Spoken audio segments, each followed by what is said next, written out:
Women in Islam is a big subject that has been discussed. If you compare religion to religion, I can say Islam is the first religion which has given the rights to women.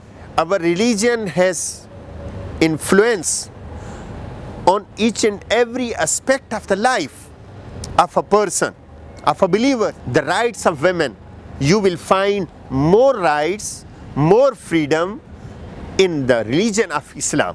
So this is the first thing that should be clarified. If you compare religion to religion, Islam is the first religion which is introducing the rights of women in the history of human being. So Islam, you can find Islam in each and every aspect of life, individually and collectively. So it is the teaching of Islam. As far as you have to give the space to women. As far as the concern of Islamic faith, there is no difference in male and female. Both are important. Both are gift of Allah subhanahu wa ta'ala. Thank you very much. Assalamu alaikum.